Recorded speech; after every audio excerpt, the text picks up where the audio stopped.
Hello friends, way to learn में आपका हार्दिक स्वागत है। आज के इस सेशन में मैं आपको टोटल 30 क्वेश्चन जो आज मैथ्स के क्वेश्चन आए हैं, मींस 29 ऑफ दिसंबर के फर्स्ट शिफ्ट में जितने भी मैथ्स क्वेश्चन आए हैं, टोटल 30 क्वेश्चन डिस्कस करवाऊंगा। तो इस सेशन को जरूर देखिएगा जिनका भी नेक्स्ट शिफ्ट में एग्जाम है, क्योंकि इसी तरीके का क्वेश्चन आपको एग्जाम में देखने को मिलेगा। तो चलिए स्टार्ट करते हैं। पहला क्वेश्चन आया था A can do a work. मेरे साथ आप लोग भी बनाते चलिएगा। A can do a work in 40 days, ठीक है। A can do a work in 40 days. इसी तरीके से बी कोई काम को कितने दिन में, मैं हिंदी और इंग्लिश दोनों में बोलते जाऊंगा। मैं यहाँ पे इंग्लिश लिख दूंगा और आप लोग को मैं हिंदी समझा दूंगा। तो बी कोई काम को कितने दिन में, 60 डेज में कर सकता है। इसी तरीके से सी कोई काम को कितने दिन में कर सकता है, सी कोई काम को 80 डेज में कर सकता है, ठीक है। अब जो बात आती है क्या है, ए लिव्स कितना, ए कोई काम को 11 दिन पहले छोड़ के चला जाता है, ठीक है। A lives 11 days before the completion of the work, क्या कंप्लीट होने के पहले 11 दिन पहले ए काम को छोड़ देता है। और बी जो है वो 8 दिन पहले कोई काम को छोड़ देता है और सी पूरे अंत तक काम करता है। तो आपको बताइए पूरे काम, जो पूरा काम है, मतलब टोटल वर्क कंप्लीट कब होगा, total work completed in how many days, total work completed in how many days. यही क्वेश्चन आया था आपके एग्जाम में। तो इसमें कैसे बनाएंगे, ए कोई काम को कितने दिन में, 40 डेज में, बी कोई काम को कितने दिन में करता है, 60 डेज में, और सी कोई काम को कितने दिन में, 80 डेज में। अगर बात की जाए तो तीनों का जो एलसीएम होगा वो कितने ले सकते हैं, आप बोलेंगे मैं 360 या 3, आप बोलिए जो मिनिमम एलसीएम है वो आप ले सकते हैं। लेकिन कैसे लेना है मैं आपको एलसीएम भी लेना बता देता हूं, ठीक है। तो क्या करिए, यहाँ पे क्या है 4, 6 और 8 है, ठीक है। तो क्या कीजिए 20 से मिनिमम डिविजिबिलिटी कर लीजिए। 20 से जब डिवाइड करेंगे तो कितना होगा, 22 जा 23 और 24 और 3, 4, 12 कितना होता है इसका, 120 होता है, ठीक है। कितना होता है, सॉरी 3, 4, 12 का कितना होता है एलसीएम, 112 होता है, ठीक है, 12 होता है। लेकिन हम लोग क्या किए हैं, 20 से मल्टीप्लाई, डिवाइड किए थे सबको, तो 20 से मल्टीप्लाई भी कर देंगे। तो कितना हो जाएगा, अगर मल्टीप्लाई करेंगे तो 2 इंटू कितना हो जाएगा, यहाँ पे 6, यहाँ पे कितना आ जाएगा 3 इंटू 4, और यहाँ पे आ जाएगा आपका 4 इंटू 3, ठीक है। इसके बाद आपसे क्या पूछा गया है, मतलब टोटल यूनिट कितना हो गया वर्क का, आपका 240 यूनिट वर्क का हो गया है, ठीक है। इतना यूनिट काम है आपको करना है, यानी कि ए बी सी को करना है। इसके बाद क्या बोला गया, ए लिव्स 11 दिन पहले, ठीक है, 11 दिन पहले। तो क्या करते हैं, 11 दिन का काम करवा लेते हैं किससे, ए से। तो एक दिन का काम कितना करता है, 6 दिन, 6 यूनिट, 6 इफिशियंसी है इसका। तो टोटल कितना हो गया, ए कितना हो गया, यहाँ पे ऐड कर देंगे।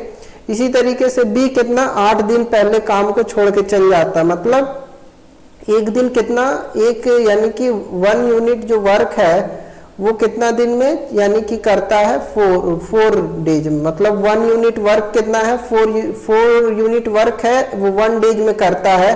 तो 8 दिन के लिए काम जो करेगा तो कितना यूनिट वर्क हो जाएगा, 32। मतलब टोटल को ऐड कर देंगे तो कितना आ जाएगा आपके सामने, 338, कितना आ जाएगा 338। अब देखिए टोटल वर्क कितना हो जाएगा, टोटल वर्क अब है, इधर से ऐड करेंगे total efficiency of the work, तो कितना होगा 6, 4, 10 और यहाँ 13। मतलब कितना आ जाएगा, जब डिवाइड करेंगे तो 13 इंटू 2 26, और यहाँ कितना बचा, यहाँ 4 और यहाँ 78। मतलब 13 इंटू कितना होगा 78 मतलब 13 इंटू 5, ठीक है।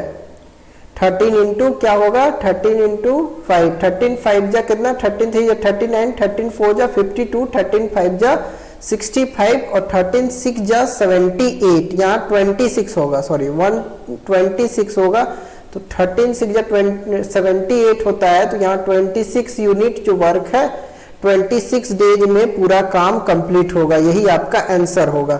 लेकिन बात की जाए कि ए कितने दिन में काम को कंप्लीट कर देगा, तो कितना दिन पहले काम को छोड़ दिया था, ए कितना दिन पहले, यानी कि पूछा जाए ए कितना दिन काम किया होगा, तो ए क्या करेंगे 26 में से 11 सब्ट्रैक्ट कर देंगे, तो एक आ जाएगा कितना दिन वर्क किया होगा, तो ए आपका वर्क किया होगा कितना 15 डेज। इसी तरीके से पूछा जाएगा बी कितने दिन काम किया होगा, तो 26 में से क्या सब्ट्रैक्ट करना है 8 सब्ट्रैक्ट करना है, तो कितना आ जाएगा 18 डेज, ठीक है। और सी तो पूरा दिन काम किया है मतलब 26 डेज, ठीक है, तो इससे आपका आ जाएगा। नेक्स्ट क्वेश्चन में आ जाते हैं। नेक्स्ट क्वेश्चन जैसे पूछा गया था cos 20 degree multiplied with cos 40 degree multiplied with cos 80 degree, ठीक है, इसका वैल्यू निकालना था।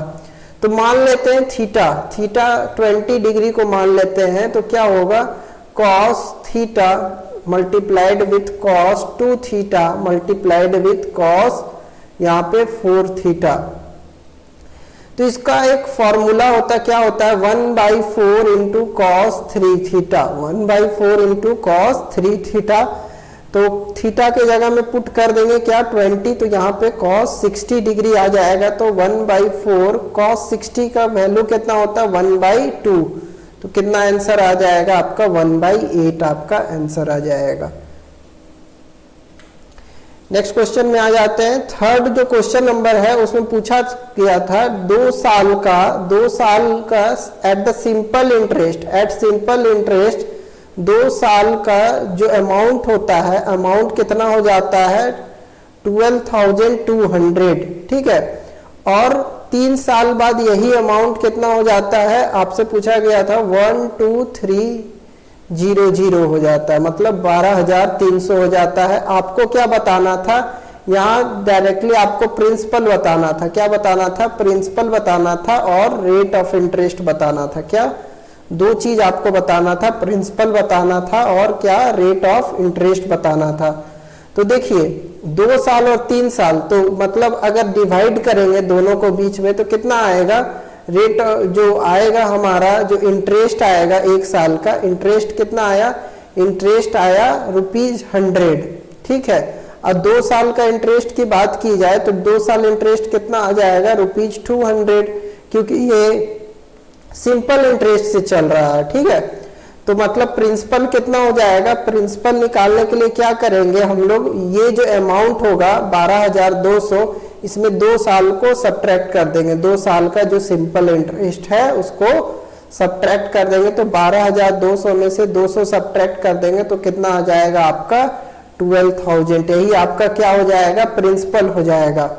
अगर इंटरेस्ट की बात की जाए तो इंटरेस्ट कितना हो जाएगा, इंटरेस्ट कितना मिला है आपको 100 रुपया मिला है, और कितना पे इंटरेस्ट मिला है 12,000 पे आपको इंटरेस्ट मिला है, तो इसका 100 बस 10 से 10 यहाँ से कैंसिल आउट, मतलब यहाँ पे कितना आएगा 2 × 5 × 6, ठीक है, तो 5/6 यहाँ पे परसेंट यहाँ पे आ जाएगा, आपका आंसर हो जाएगा।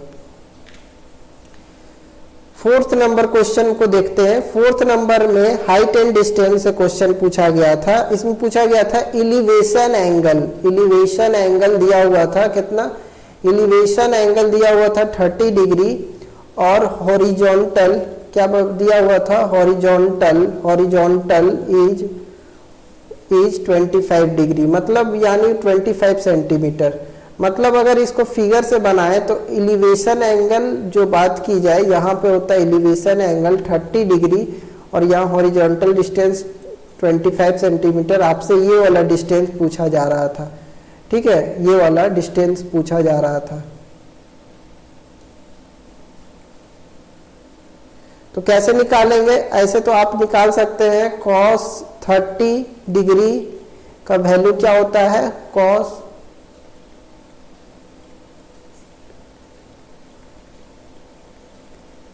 30 बेस बाई हाइपोटीनस, तो बेस कितना है 25, हाइपोटी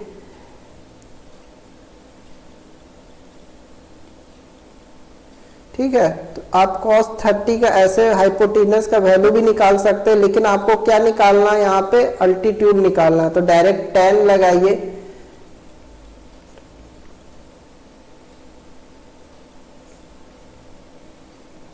ठीक है। तो हाइपोटीनस मैंने आपको बता दिया, मतलब ये वाला डिस्टेंस आप निकाल सकते हैं। अगर आप चाहते हैं कि नहीं ये वाला डिस्टेंस निकालें तो क्या है, ये परपेंडिकुलर से ये भी निकाल सकते हैं। बेस कितना दिया हुआ है, tan 30 का वैल्यू होता है √3 और बेस कितना दिया हुआ है, बेस आपका 25, तो वैल्यू कितना आ जाएगा यहाँ पे 25/√3, ठीक है। ये एक मेथड हुआ। दूसरा मेथड मैं आपको बता देता हूँ, डायरेक्टली आप सॉल्व कर सकते हैं। जैसे ये 30 डिग्री हुआ तो ये कितना हो जाएगा, ये 60 डिग्री, ठीक है। ये कितना हो जाएगा 60 डिग्री, तो 60 डिग्री के अपोजिट में क्या होता है a√3, ठीक है, a√3, और यहाँ पे 30 डिग्री के अपोजिट में कितना होता है a, ठीक है। तो यहाँ पे कितना दिया हुआ है, a√3 का वैल्यू कितना दिया हुआ है 25, तो a का वैल्यू कितना आ जाएगा 25/√3, 25/√3।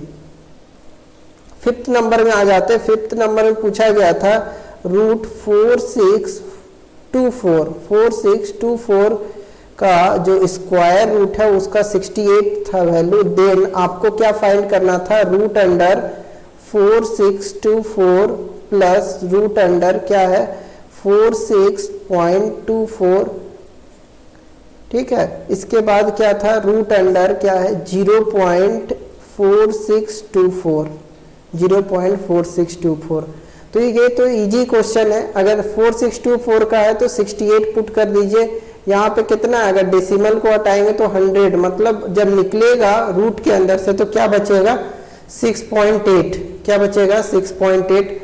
इसी तरीके से यहाँ जब डेसिमल हटाएंगे तो क्या बचेगा, नीचे जो डिनोमिनेटर में क्या होगा 4 टाइम्स 0, मतलब 2 टाइम्स 0 होगा, कहाँ डेसिमल, यानी कि यहाँ पे हो जाएगा 0.68। बस सिंपल इसको एडिशन कर लेना है आपको, तो कितना हो जाएगा आपका 75.48 आपका आंसर हो जाएगा। नेक्स्ट क्वेश्चन में आ जाते हैं सिक्स्थ नंबर। सिक्स्थ नंबर में पूछा गया था, मीडियन दिया हुआ था, क्या दिया हुआ था, मीडियन दिया हुआ था 10 और मोड दिया हुआ था, क्या दिया था 5। तो आपसे क्या पूछा गया था, मीन का क्या वैल्यू होता है, तो इसका फॉर्मूला होता है mode equals to 3 median minus 2 mean, ठीक है। Mode equals to 3 median minus 2 mean. तो यहाँ पे पुट कर दीजिए, मोड का कितना वैल्यू है 5, मीडियन कितना दिया हुआ 10 और यहाँ पे 2 मीन। जब ये इसको सॉल्व करेंगे तो कितना आ जाएगा, यहाँ पे आ जाएगा 25/2, तो कितना आ जाएगा 12.5 मीन हो जाएगा। नेक्स्ट क्वेश्चन में आ जाते हैं, क्वेश्चन नंबर 7। यूनिट डिजिट पूछा था, यूनिट डिजिट आपको निकालना था किस नंबर का, 432, ऊपर में कितना दिया हुआ था स्क्वायर फॉर्म में 412 और 499, इस पे दिया हुआ था कितना 431। तो यहाँ पे देखिए क्या है, यहाँ पे 412 लास्ट 2 डिजिट तो डिविजिबल है, मतलब क्या होगा यहाँ पे यूनिट डिजिट तो डायरेक्टली 2 होगा, लेकिन यहाँ पे देखेंगे तो क्या 4 से डिविजिबल है, कितना लास्ट का 2 डिजिट देखते हैं तो नहीं, 4 7 जा 28, मतलब यहाँ पे क्या होगा 28, 29, 30, 31, मतलब 9 का क्यूब मतलब 9 को 3 टाइम्स लिखेंगे तो कितना होगा 9 9 जा 81, 1 आएगा और 1 into 9, मतलब यूनिट डिजिट कितना हो गया, यहाँ पे भी 9 हो गया। जब मल्टीप्लाई करेंगे तो 9 2 जा 18, मतलब यहाँ पे 8 होगा जो आपका यूनिट डिजिट होगा।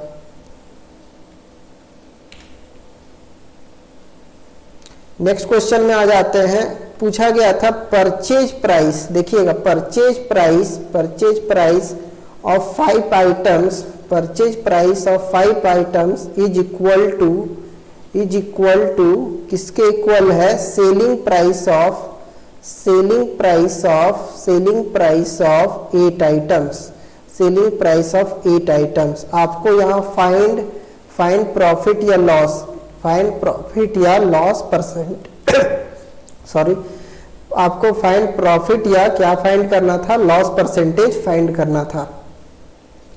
तो मतलब आप देखिए एग्जाम में क्वेश्चन आएगा तो परचेज प्राइस मतलब 5 CP का वैल्यू किसके इक्वल है, equal to the selling price of 8 items, मतलब 8 यहाँ पे SP। तो यहाँ पे रेशियो क्या आ जाएगा, CP बाई SP का रेशियो क्या आएगा 8:5। मतलब क्या है, समझ में आया, 8 रुपया का कोई सामान को हम कितना रुपया में सेल कर दिए, 5 रुपीज में सेल कर दिए, तो कितना का लॉस हुआ, 3 रुपीज का लॉस हुआ। 3 रुपीज का लॉस किस में हुआ, 8 में लॉस हुआ। ठीक है, 3 का लॉस किस में हुआ, 8 में लॉस हुआ। तो इसका आंसर क्या होगा, 300/8%। 300/8%। अगर इसको आप परसेंटेज में लिखना चाहेंगे तो 37.5%। लेकिन अगर यही इसी वैल्यू को हटा करके 5 ना रह करके क्या हो, 8 आइटम्स को is equal to the selling price of the 5 items, तब क्या लिखेंगे 8 CP इक्वल्स टू क्या लिखेंगे 5 SP। तो यहाँ पे क्या होगा, CP और SP का रेशियो क्या आ जाएगा 5:8। क्या आ जाएगा 5:8। मतलब कोई सामान 5 रुपये का था तो उसको कितना में बेच दिया गया, 3 रुपये का प्रॉफिट में। तो इसका यहाँ पे क्या होगा वैल्यू 3/5। 3/5 इंटू क्या होगा 100। तो यहाँ पे कितना हो जाएगा प्रॉफिट आपका 5 × 20 मतलब 60% का प्रॉफिट हो जाएगा। चलिए नेक्स्ट क्वेश्चन में आ जाते हैं। नेक्स्ट क्वेश्चन रेशियोज से था, A:B का रेशियो दिया हुआ है 2:3। इसी तरीके से B:6, C का रेशियो दिया है 4:5 और C:D का रेशियो कितना दिया हुआ है 3:2। तो आपसे डायरेक्टली क्या पूछा था, A:D का रेशियो क्या होगा। तो देखिए इसको क्या करना है, आपको पहले 2 इक्वल करना है। ठीक है, मान के चलिए A:B है कितना है 2:3। ठीक है, और यहाँ पे है क्या यहाँ पे लिख ले रहा हूँ B:C है यहाँ पे 4:5। तो मतलब ये दोनों को इक्वल करना है तो क्या कैसे करेंगे, इंटू 4 कर मल्टीप्लाई करेंगे, इंटू 3 को मल्टीप्लाई कर देंगे। तो कितना आ जाएगा यहाँ पे 4×2 = 8 और 4×3 = 12। और यहाँ पर कितना आ जाएगा, यहाँ पे आ जाएगा 4×3 = 12 और यहाँ पे आ जाएगा 5×3 = 15। ठीक है, इसके बाद जो रेशियोज है यहाँ पे C:D इसका कितना है 3:2। C:D का कितना है 3:2। लेकिन यहाँ पे तो C का 15 है तो यहाँ पे 5 से मल्टीप्लाई कर देंगे तो कितना आ जाएगा 5 × 3 15 और 5×2 = 10। तो डायरेक्टली रेशियोज आप जो लिख सकते हैं कितना लिख सकते हैं 8:12 क्या लिख सकते हैं 15:10। ठीक है, तो ये आपका किसका रेशियो लिख सकते हैं A, B, C और D। लेकिन किसका रेशियो पूछा है A:D का पूछा है तो डायरेक्टली क्या लिखेंगे 8:10। इसको सिंपलेस्ट में कर देंगे तो क्या हो जाएगा 4:5। 4:5 हो जाएगा A:D का रेशियो, यही आपका आंसर हो जाएगा। नेक्स्ट में आ जाते हैं। नेक्स्ट जो अच्छा है क्वेश्चन पूछा गया था ratio of length and breadth. ठीक है, लेंथ एंड ब्रेथ का जो रेशियो दिया हुआ था वो 3:2 दिया हुआ था। आपसे पूछा गया था कॉस्ट ऑफ पेंटिंग। ठीक है, at the rate of rupees 12.5। ठीक है, 12.5 रुपीज पर मीटर। ठीक है, इज इतना पेंटिंग का कॉस्ट कितना लगा है 3750। तो आपसे क्या पूछा गया था length of the rectangular seat. क्या पूछा गया था length of the rectangular seat का क्या पूछा गया था, लेंथ पूछा गया था। ठीक है, तो कैसे निकालेंगे इसको, तो देखिए रेशियोज क्या दिया हुआ है दोनों का 3:2 दिया हुआ है। ठीक है, और यहाँ पे length of the rectangular seat पूछा गया है आपसे। तो आप क्या यहाँ पे कोस्ट दिया हुआ, क्या कोस्ट को डिवाइड कर देंगे तो क्या निकल जाएगा एरिया निकल जाएगा। तो टोटल एरिया कितना आ जाएगा जब डिवाइड करेंगे तो 3750 को डिवाइड कर देंगे, 12 को क्या लिख सकते हैं 25/2 और 2 को क्या कर सकते हैं हम लोग ऊपर शिफ्ट कर देंगे, तो 3750 और यहाँ पे 25 इंटू 2, 25 इंटू 2, इसको जब डिवाइड करेंगे तो कितना आएगा 25, 1 जा 25 और बचा कितना 125, मतलब 25 इंटू 50, मतलब कितना आ गया 300 मीटर स्क्वायर क्या आएगा एरिया आएगा।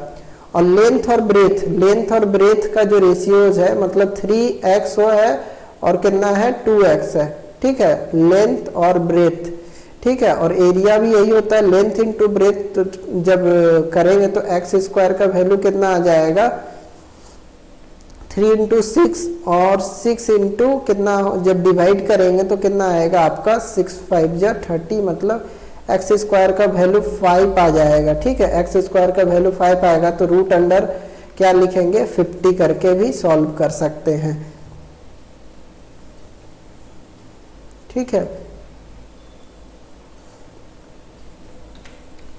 और x का जो वैल्यू आएगा आपका यहाँ पे 50 आया, ठीक है, x का वैल्यू क्या आया √50। अब लेंथ का रेशियो बताना है, क्या है लेंथ और ब्रेड्थ बताना है, तो यहाँ पे लेंथ जब मल्टीप्लाई करेंगे तो 3 इंटू √50 करके बता दीजिएगा, यही आपका क्या होगा आंसर होगा 3√50 होगा, ठीक है। यहाँ पे कुछ वैल्यूज अगर रेशियो में कुछ चेंज होगा तो इसीलिए यहाँ पे रूट में आ रहा है, ठीक है, एग्जामिनेशन में आपको यहाँ पे ट्रू वैल्यूज मिलेगा, मतलब यहाँ पे रूट नहीं रहेगा, ठीक है। चलिए नेक्स्ट क्वेश्चन में आ जाते हैं। नेक्स्ट क्वेश्चन है ट्रेन्स, क्या चीज ट्रेन से पूछा गया था। Next question 11th number train से पूछा गया था, जैसे लिखा था स्पीड ऑफ ट्रेन, ठीक है, ट्रेन यहाँ पे लिख दीजिए ट्रेन ए, ठीक है, speed of train A is 80 kilometre per hour, ठीक है, डिपार्चर फ्रॉम, यानी कि कोई ट्रेन है ए जो कि 80 किलोमीटर प्रति घंटा के स्पीड से चल रही है और कितना बजे खुलती है 6 बजे खुलती है स्टेशन से, कोई स्टेशन से, ठीक है। आफ्टर 1 घंटा के बाद वही स्टेशन से क्या है ट्रेन भी खुलती है और उसका स्पीड कितना है 100 किलोमीटर प्रति घंटा, ठीक है, और कितना बजे डिपार्चर है 1 घंटा के बाद डिपार्चर, मतलब 7 बजे खुलती है दूसरी ट्रेन। तो आपको बताना है कि जो दूसरी ट्रेन मतलब बी ट्रेन कब ए ट्रेन को मिल जाएगी, मतलब दोनों जब साथ होगी, कब साथ होगी कितना बजे। तो देखिए पहले क्या था, पहले ए ट्रेन कितना बजे 6 बजे खुली, तो 1 घंटा में कितना सफर कर ली होगी 80 किलोमीटर सफर की होगी, और बी कितना बजे 7 बजे खुली है तो वो कितना समय लेगी, वो 7 बजे खुली है तो 100 किलोमीटर प्रति घंटा का स्पीड से जाएगी। तो इसको निकालने के लिए क्या करेंगे 100, और दोनों का स्पीड क्या है 1 डायरेक्शन में, तो क्या करेंगे 100 माइनस क्या करेंगे यहाँ पे 80, तो क्या आएगा 80 डिवाइडेड बाई 20, मतलब 4 घंटा के बाद 4 आवर के बाद क्या है बी ट्रेन किससे मिल जाएगी ए से मिल जाएगी, मतलब 4 घंटा यानी कि 7 से 8, 8 से 9, 9 से 10 और 10 से 11, मतलब 11 बजे क्या है ट्रेन बी मिल जाएगी ए से। नेक्स्ट क्वेश्चन है क्वेश्चन नंबर 12, पूछा गया था CP of 5 pen, CP of 5 pen is, 5 pen का सीपी जो है वो है ₹1, ठीक है, ठीक है। अगर हम लोग को क्या चाहिए for profit of 25%, for profit of 25% how much pen sell for ₹1, ठीक है। 5 रुपए का जो पेन है, मतलब 5 पेन का जो दाम है वो 1 रुपया है। अगर हमको 25% का प्रॉफिट चाहिए तो कितने पेन को सेल करेंगे 1 रुपया में। तो 25% का वैल्यू कितना होता है बताइए। 25% का अगर वैल्यू नहीं जानते तो कैसे निकालते हैं 25 बाई क्या करेंगे 100, तो कितना होगा 1/4, मतलब सीपी कितना होगा 4 रुपया और एसपी कितना होगा 5 रुपया। सीपी कितना होगा 4 रुपया और SP कितना होगा 5 रुपया। ठीक है, अब मान लेते हैं कितना पेन है, मतलब 5 पेन है। ठीक है, 5 पेन है तो कितना हो गया, 5 पेन है तो कितना हो जाएगा यहाँ 20 रुपीज, मतलब मान के चलिए 20 रुपया हो जाएगा। लेकिन अगर उसको प्रॉफिट में बेचना है तो कितना का, 1 रुपये का पेन बेचना होगा, वो 4 पेन बेचना होगा। मतलब प्रॉफिट कमाना है तो 1 रुपये में कितना बेचना होगा, 4 पेन। तो यहाँ पे आंसर कितना हो जाएगा, 4 पेन आपका आंसर हो जाएगा। नेक्स्ट क्वेश्चन था 30 नंबर, जैसे ये था लीनियर इक्वेशन इन 2 वेरिएबल्स का एक क्वेश्चन आया था, शायद यही होगा, आप लोग बताइएगा कमेंट सेक्शन में। ठीक है, इसको तो सॉल्व करना आप लोग जानते हैं। ठीक है, इसको मैं सॉल्व नहीं करवा रहा हूँ, इसको आप लोग अपने से सॉल्व करके कमेंट सेक्शन में आंसर बता दीजिएगा। नेक्स्ट क्वेश्चन था 72 ऑब्जेक्ट्स को सेल करके 72 ऑब्जेक्ट्स को सेल करके 9 ऑब्जेक्ट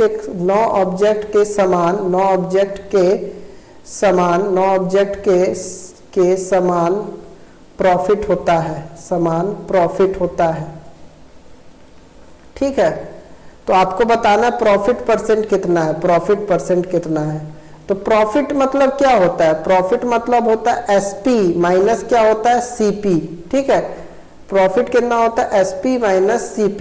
तो यानी कि 72 ऑब्जेक्ट को सेल किया गया, मतलब 72 SP और यहाँ पे 72 क्या होगा CP को 9 ऑब्जेक्ट्स के यहाँ पे होगा 9 ऑब्जेक्ट के कॉस्ट प्राइस के समान प्रॉफिट होता है। तो यहाँ पे 9 कॉस्ट प्राइस होगा, तो कितना हो जाएगा, जब ऐड करेंगे तो 72 को इधर लेके आएंगे तो कितना होगा 81 CP इक्वल्स टू 72 SP।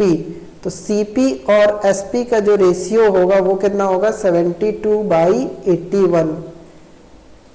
तो कितना होगा 8 और ये 9 होगा, मतलब 8 रुपये का सामान किसमें बेचना है, 1 रुपये का प्रॉफिट करके बेचना है। तो यहाँ पे क्या हो जाएगा प्रॉफिट 1/8 का कितना वैल्यू होता है 12.5%। नेक्स्ट 50 नंबर क्वेश्चन आपके सामने है। 50 नंबर में पूछा गया था एरिया ऑफ द सर्कल था 154 CL। अगर एरिया डबल कर दिया जाए, एरिया इज डबल्ड, ठीक है, देन रेडियस क्या हो जाएगा, तो रेडियस √2 टाइम्स हो जाएगा। रेडियस कितना हो जाएगा √2 टाइम्स होगा। ठीक है, आप लोग अगर सॉल्व करना चाहें तो इसको सॉल्व कर सकते हैं। कैसे करना है, एरिया ऑफ स्क्वायर सर्कल क्या होता है πr²। तो यहां से कितना है 154, जब इसको 22/7 r² 154। ठीक है, जब इसको पार्टिकुलरली सॉल्व कीजिएगा और यहाँ पे रेडियस को डबल कर दीजिए। ठीक है, यहाँ पे क्या है रेडियस निकाल लीजिए एक बार और फिर क्या है एरिया को डबल कर दीजिए, देखिएगा √2 टाइम्स हो जाएगा, क्या आपका रेडियस हो जाएगा। 16 नंबर में आ जाते हैं। 16 नंबर था 25% of A plus B plus 25% of A plus B plus C equals to 25% of C plus D। तो आप इफ A का वैल्यू A plus B का वैल्यू क्या था 20, तो D का वैल्यू कितना होगा, D का वैल्यू कितना होगा। तो 25% आप जान रहे हैं, 25% मतलब 1/4 A plus B plus C equals to 25% of C plus D। ठीक है, तो यहाँ से क्या होगा, यहाँ से सिंपली आपका 1/4 कैंसिल हो जाएगा। A plus B का वैल्यू होगा 20 plus C और यहाँ पे C plus D, C भी C कैंसिल हो जाएगा, D का वैल्यू कितना आ जाएगा 20 आ जाएगा। नेक्स्ट क्वेश्चन 17th नंबर था x³ + y³ पूछा था 35 है और x + y कितना है 5, तो x4 to the y4 बताना था। तो आप इसको क्या कर सकते हैं, या इसको मान करके भी बना सकते हैं। 3x को लेट कर लीजिए, y को क्या करिए 2 लेट कर लीजिए, मतलब 3 का क्यूब प्लस 2 का क्या होगा क्यूब। 3 का क्यूब कितना होता है 27 और 2 का क्यूब कितना होगा 8। तो सेटिस्फाइड था, तो यहाँ पे 3 का पावर 4 पुट कर दीजिए और 2 का पावर 4 भी पुट कर सकते हैं। नेक्स्ट क्वेश्चन था 18th नंबर। 18th नंबर पूछा गया था कोई अमाउंट स्कीम 1 जिस तरीके से कल का जिस तरीके से कल के सेशन में क्वेश्चन पूछा गया था उसी तरीके का क्वेश्चन आज पूछा गया है, लेकिन थोड़ा सा डिफरेंस है। क्या है, स्कीम 1 में 14% का रेट से यानी कोई इंटरेस्ट मिलता है, स्कीम 2 में 11% का रेट से मिलता है। तो आपसे पूछा गया था कि इफ ही गेट कोई 2726 इंटरेस्ट पाता है तो बताइए टोटल अमाउंट कितना होगा, टोटल अमाउंट कितना होगा। तो क्या करेंगे, तो टोटल को जोड़ देंगे, कितना होगा 25% का वैल्यू कितना होगा 2726। तो यहाँ पे क्या निकालना था आपको 100%। 100% कितना होगा 25 इंटू 4। तो यहाँ पर भी क्या कर देंगे 2726 इंटू 4 कर देंगे, वही आपका आंसर हो जाएगा। नेक्स्ट क्वेश्चन है, पूछा गया था एवरेज ऑफ 150 नंबर्स इज 45। ठीक है, लेकिन उसमें क्या है 39 और 48 को गलती से क्या पढ़ लिया जाता है 83 एंड 64 पढ़ लिया जाता है।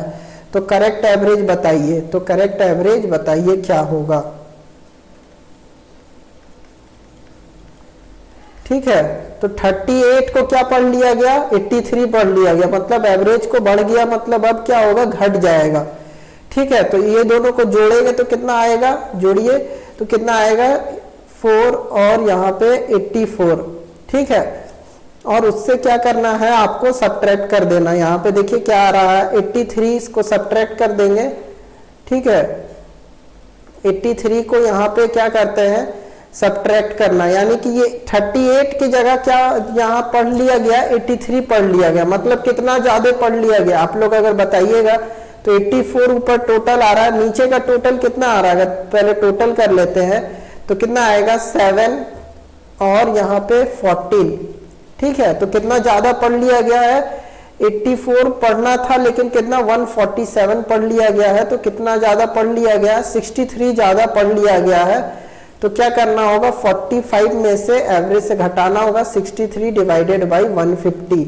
तो इसको आप जब डिवाइड करिएगा तो यही आपका आंसर हो जाएगा। यहाँ पे डिवाइड करिएगा और 45 में से सब्ट्रैक्ट करके वही आपका आंसर हो जाएगा। ठीक है, नेक्स्ट क्वेश्चन में आ जाते हैं। नेक्स्ट क्वेश्चन पूछा गया था, इजी था, 54 स्क्वायर इक्वल्स टू 60 स्क्वायर का वैल्यू। तो क्या करेंगे a प्लस बी और क्या लिखेंगे a minus B, a plus B और a माइनस बी। ठीक है, इससे सॉल्व कर लेंगे। उसके बाद 21st क्वेश्चन नंबर आ जाते हैं। 21st क्वेश्चन नंबर पूछा गया था side of the cube, cube का साइड ऑफ द क्यूब दिया हुआ था कितना 2√3। आपसे क्या पूछा गया था curve surface area. Curve surface area क्या होता है 4a स्क्वायर। सिंपली क्या करना 4 2√3 को यहाँ पे पुट कर देना है, जो आएगा आपका वही आंसर हो जाएगा। 22nd नंबर में एक इक्वेशन दिया हुआ था, जैसे 5 divided by 1/5 plus 3 minus 2/3 multiplied by 4/3 plus 0.36 का बार। तो आपको बताना है क्या आंसर होगा। जब इसको डिवाइड करेंगे तो क्या लिख सकते हैं 5, इसको जब डिवाइड करेंगे तो मल्टीप्लाई करके क्या लिख सकते हैं 5, ऐसे लिख देंगे और क्या लिखेंगे प्लस 3 माइनस 2/3 इंटू क्या होगा जब मल्टीप्लाई कर लेते हैं यहाँ पे 4 2 जा 8 और यहाँ पे 9 हो जाएगा। और 0.36 को क्या लिख सकते हैं 36। और यहाँ कितना पे बार है आपका, यहाँ पे बताइए कितना पे बार नहीं है, तो उसको माइनस कर देना है। और कितना नंबर पे बार है, एक नंबर पे, तो यहाँ पे 90 हो जाएगा। तो इस तरीके से आप लोग फर्दर सॉल्व कर लीजिएगा। 23rd नंबर में पूछा गया था, आपको बताना था sum of all numbers that between 100 to 200 that is divisible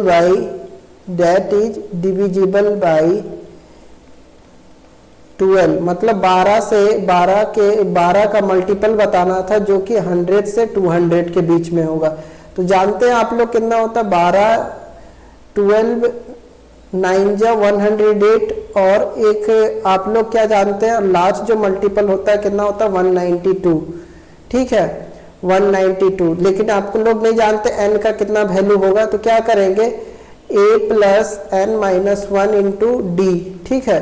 तो लास्ट नंबर को यहाँ पुट कर देंगे, तो फर्स्ट नंबर कितना हो गया 108 और last number n minus 1, difference कितना है सब में 12 का डिफरेंस होगा 192।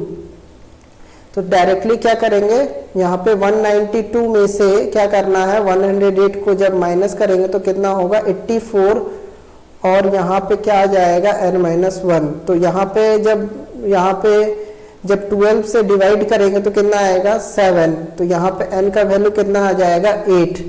तो जब सम की बात करें तो यहाँ क्या फाइंड करना था, फाइंड द सम फाइंड करना है।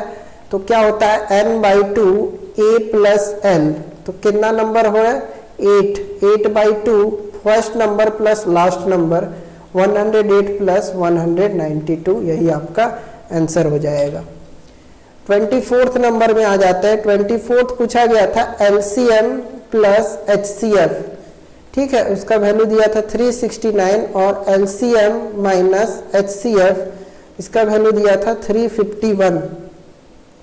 वन नंबर इज 72, तो अदर नंबर क्या होगा, यही पूछा गया था।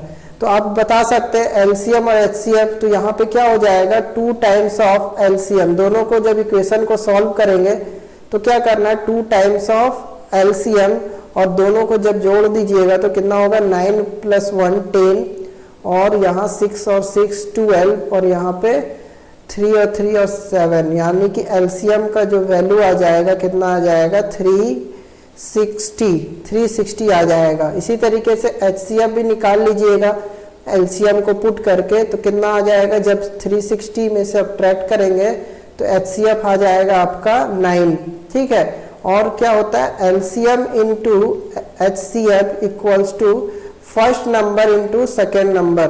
तो एलसीएम कितना है 360, एचसीएफ कितना है 9, फर्स्ट नंबर दिया हुआ है 72, तो सेकेंड नंबर आप लोग फाइंड आउट कर लीजिएगा। 25th जो क्वेश्चन है, 25th क्वेश्चन एक अच्छा क्वेश्चन पूछा गया था। 1 square 2 square 3 square plus dot dot dot plus 14 का स्क्वायर इक्वल्स टू 1015। तो आपको बताना क्या 3 square plus 6 square plus 9 square plus dot dot क्या बताना है 14 का स्क्वायर बताना है। तो ये अच्छा क्वेश्चन था। तो 1 और यहाँ पे क्या लिख सकते हैं, यहाँ पे 3 स्क्वायर की जगह पे 1 स्क्वायर इंटू 3 स्क्वायर, जब इसको तोड़ेंगे तो क्या लिखेंगे यहाँ पे लिख सकते हैं 2 स्क्वायर इंटू 3 स्क्वायर, और इसी तरीके से यहाँ पे क्या लिख सकते हैं 3 स्क्वायर इंटू 3 स्क्वायर, ठीक है। और 14 को क्या लिख सकते हैं, यहाँ पे क्या लिख सकते हैं, यहाँ पे 14 यानी कि सॉरी यहाँ पे क्या है 42 है आपका 42 स्क्वायर, ठीक है। तो 42 स्क्वायर को क्या लिख सकते हैं 3 स्क्वायर इंटू 14 का स्क्वायर। अब यहाँ से क्या करेंगे 3 स्क्वायर कॉमन ले लेंगे तो क्या बचेगा 1 square plus 2 square plus 3 square plus dot dot dot क्या बचेगा 14 का स्क्वायर, जो कि वैल्यू दिया हुआ कितना आपका 1015, ठीक है। तो 3 स्क्वायर को 9 इंटू 1015 को मल्टीप्लाई कर देंगे, वही आपका आंसर हो जाएगा, ठीक है। 26 नंबर पूछा गया था, ये अच्छा क्वेश्चन है वेन डायग्राम का। टोटल नंबर ऑफ स्टूडेंट्स, ठीक है, टोटल नंबर ऑफ स्टूडेंट्स जो है वो है 200 कोई भी क्लास में, जिसमें क्या है 55% जो बच्चे हैं सिर्फ इंग्लिश में पास होते हैं, इंग्लिश ओनली। यहाँ पे लिखिए पास 55% इन इंग्लिश ओनली, और पास क्या था पास 35% इन हिंदी ओनली, क्या है हिंदी ओनली, ठीक है। तो how many pass in both, how many pass in both, how many pass in both. तो वेन डायग्राम से इसको सॉल्व कर लीजिए, वेन डायग्राम बना के एक, ठीक है। तो यहाँ पे क्या है इंग्लिश का, यहाँ पे क्या है हिंदी का, ठीक है। तो 55% सिर्फ इंग्लिश में पास होते हैं और 35% किस में, आपके हिंदी में पास होते हैं। टोटल कितने होंगे 100%। तो यहाँ पे क्या होगा 55 प्लस 35 कितना हो गया 90 हो गया, बचा 10%। तो 10% दोनों में पास होंगे। तो 1 यानी 1200 का क्या होगा 10% कितना होता है आपका 120। यही आपका आंसर हो जाएगा। इसके बाद लास्ट में कुछ अच्छे अच्छे क्वेश्चन देखने को मिले थे, जैसे ABCD इज अ स्क्वायर। अगर अभी तक आप सेशन में बने हुए हैं तो बहुत अच्छी बात है। आप लोग लास्ट में जो क्वेश्चन आए हैं कुछ हार्ड क्वेश्चन आए थे, तो आप लोग का टारगेट यही होना चाहिए कि मैथ्स के सारे क्वेश्चन मैं एग्जाम में सॉल्व करके आऊं, ठीक है, ठीक है। इसके बाद AB and BY equals to BC by 3, ठीक है। और एरिया पूछा गया था, area of triangle BXY equals to 300 metre square. तो यहाँ पे लेंथ ऑफ डायगोनल AC। तो पहले क्वेश्चन समझा देता हूं मैं आपको। एक क्या दिया हुआ था, एक स्क्वायर दिया हुआ था। स्क्वायर में क्या बोला गया है, जैसे ये साइड है ABCD, ठीक है। ये जो साइड है इसका x मिड पॉइंट है, ठीक है, x मिड पॉइंट है, ठीक है। और यहाँ पर जो साइड है, यहाँ पे जो साइड है वहां पे है BY, ठीक है, BY। लेकिन BY का वैल्यू है कितना BC बाई 3, ठीक है। तो मान लेते हैं BC का जो वैल्यू है वो कितना है 6x। तो BY का वैल्यू कितना हो जाएगा आपका 2x, और यहाँ भी कितना हो जाएगा, यहाँ पे आपका 4x हो जाएगा। यहाँ पे अगर दो सब स्क्वायर का क्या होता है साइड इक्वल होता है, तो यहाँ पर भी 6x होगा। तो यहाँ पे कितना होगा 3x, यहाँ पे क्या होगा 3x। तो आपको क्या इसका एरिया दिया हुआ, इसका एरिया दिया हुआ। तो ये कैसा है, ये 90 डिग्री है। तो कैसे एरिया निकाल सकते हैं 1/2 3x इंटू क्या लिखेंगे 2x, ठीक है।